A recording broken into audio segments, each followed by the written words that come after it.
Order! Order! You are an incorrigible delinquent at times. Behave yourself, man!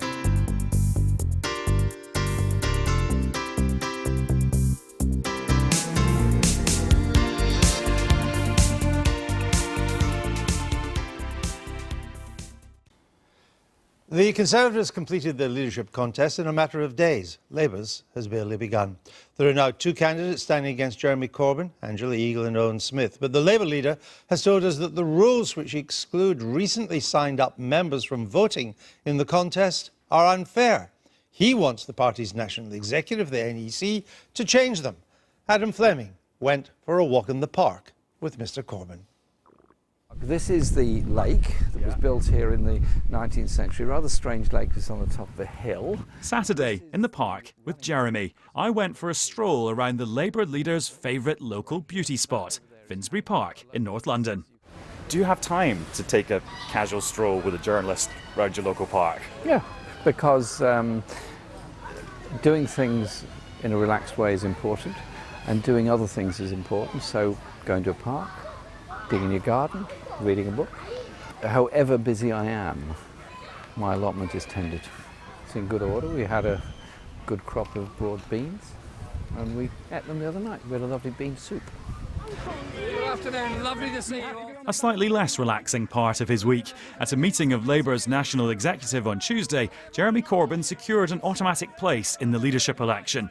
But he's not happy with new rules that say people who joined the party after mid-January don't get a vote.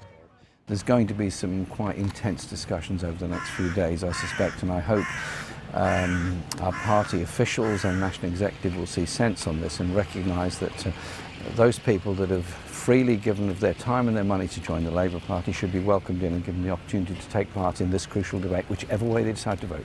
Oh, so the rules could change in the Well, next few I'm days. hoping there will be an understanding that it's simply not very fair to say to people that joined the party in the last 6 months that, sorry, your participation is no longer welcome because we're having a leadership contest.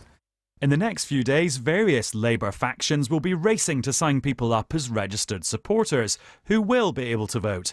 It costs £25, not £3 like in the last contest. For people who can't afford the 25 quid, I mean, what would you suggest that they do? Well, that's the problem. If they can't afford the £25, what do? It seems to me that a £25 bar is quite high and not really reasonable. A lot of people have said to me, people stop me in the street saying, I'd love to vote in this election, but I can't afford £25. He's also disappointed that virtually all local party meetings have been suspended over fears of intimidation. I haven't stopped party meetings taking place, and I actually think that's a mistake. I think party meetings should take place. Intimidation of any sort by anybody is totally, absolutely wrong. But to cancel meetings because there's a perception that intimidation might take place, I think is a big mistake. The issues appear to be that where meetings have taken place, far more people have attended than were expected, and so there's been issues about how people can get in the room. Well, there's a fairly simple answer to that: get a bigger room. Talking of meetings, who was he with when Theresa May was taking over as Prime Minister earlier this week?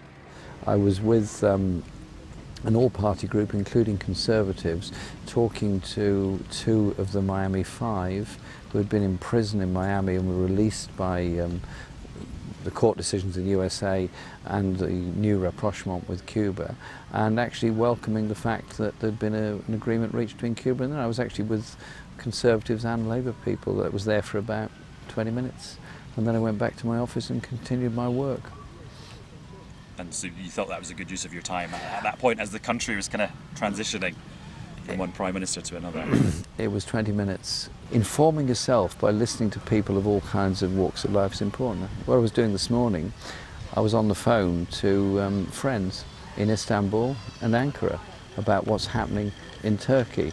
And so when an issue happens anywhere in the world, obviously I read all the briefings that have been given, obviously I follow the news and information, but also I quite often know people in different places around the world, so I call them up, ask what's happening. I'm supporting you all the way. Do I get a hug for that? Yes, you do.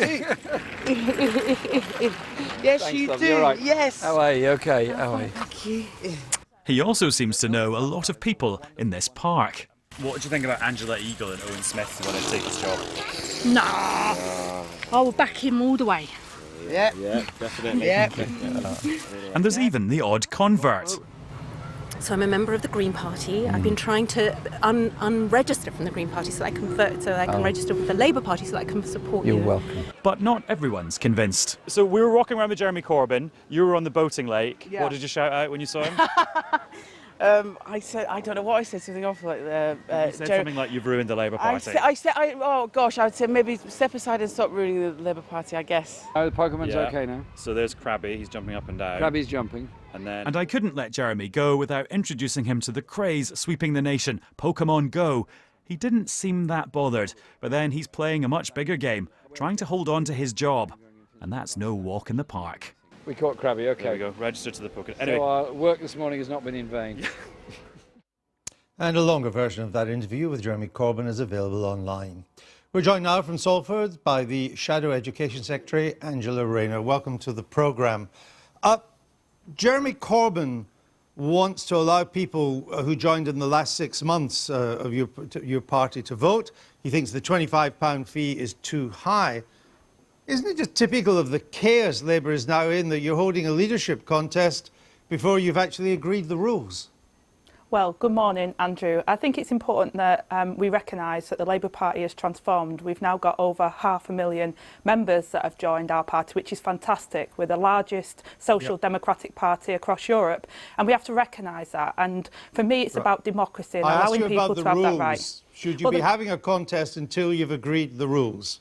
Well, the rules were decided at the NEC meeting, which lasted around 7 hours, is my understanding. So it was quite a lengthy marathon of a meeting. He wants to change them, is the point I'm trying to get you to address. Well, I think people need to reflect upon the current situation, and there's been a lot of outrage regarding that. 130,000 people have joined our party since the EU referendum, and we have to acknowledge that and give people that opportunity to have their voice heard as part of this process. Have these 130,000 that joined in the fortnight after the referendum, have they all been properly vetted?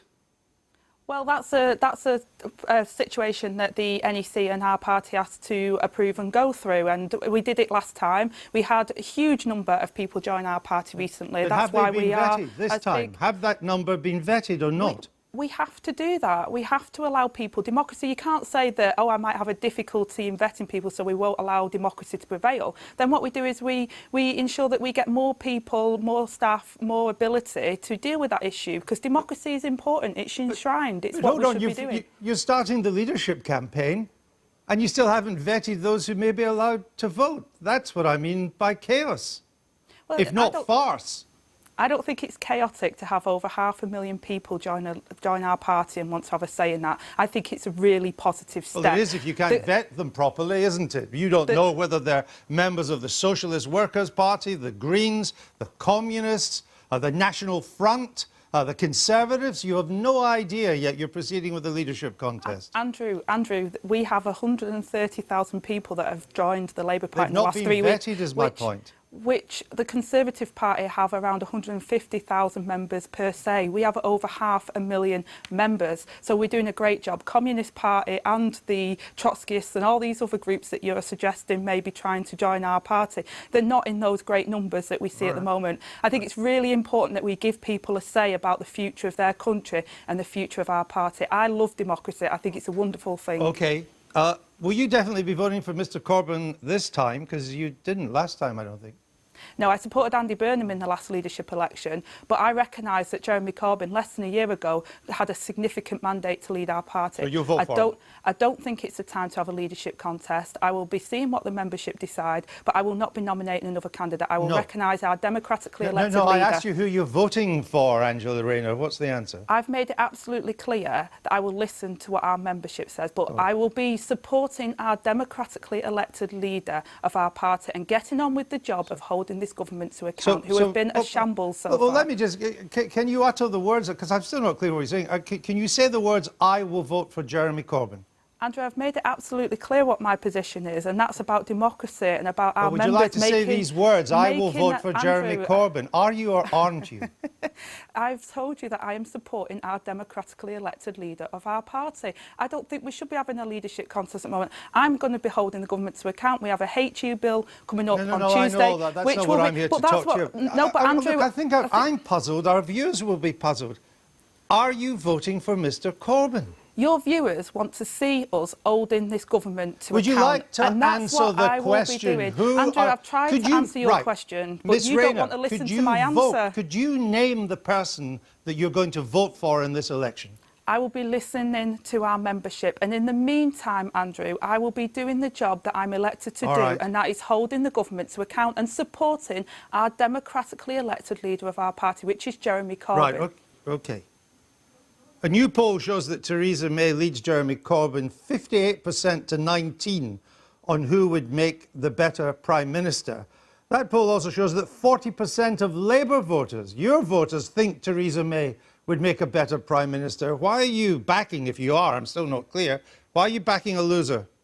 Well, at the moment, our party is seen as quite divided, and divided parties never win elections. So I would appeal to all of our party to come back together, because we don't disagree on policy points. We have to get our policy points across to the electorate, and then they will decide. Theresa May's only just been elected. She now has the challenge of bringing her Conservative Party together. She was appointed. There was no competition, no democracy within the Conservative Party in terms of who they wanted as leader. She is now the Prime Minister. She has a job to do, because the country is never been more divided than it is now, and that's directly as a result of the Conservatives. And she has a job to do in bringing her party back together again. Indeed, as you all seem to do. Speaking of Mrs May, is the Labour Party now the nasty party? No, I think Theresa May had it right, is that the Conservatives are in danger of being the nasty party and continuing to be so. They are cutting education funding by up to 8% in this Parliament. They want to privatise the NHS, and there's already been creeping that in. They are not on the side of ordinary people of this country. And she says that she wants it's important. She says that Theresa May has said that she wants the Conservatives to be a party that's for everybody and for working people across the country. Now, warm words have to be matched by actions. Well, let me ask you this about Labour, which is what I want to talk to you about this morning. Meetings of constituency Labour parties have been suspended from fear of intimidation. Leading Labour figures speak in tears about death threats and fear of violence. A brick thrown through a window in the office block where Angela Eagle's constituency is housed. She and Luciana Berger have received death threats. The police have had to investigate. I ask again, is it not Labour that is now the nasty party? I think any acts of abuse and intimidation is absolutely disgusting in politics, and many politicians from all sides of the House have had death threats and have had threats of violence, and that has to be stamped out of a modern democracy. Why is it happening so much in Labour? Why is it in the Labour Party this is happening? I think it happens across the spectrum in politics, and it's disgusting, and where it's there, it has no place in a modern democracy, but it can't stop democracy either. We have to continue to uphold enshrine our democracy in everything that we do, because it's important. It means a lot to a lot of people, but you cannot win on democracy by abusing, threatening and intimidating the other side of the argument. You have to have a constructive debate about that, and people have to have their democratic right to vote and take part in our structures. All right. Angela Rayner, thanks for being with us this morning. Thank you. I've been getting away with it all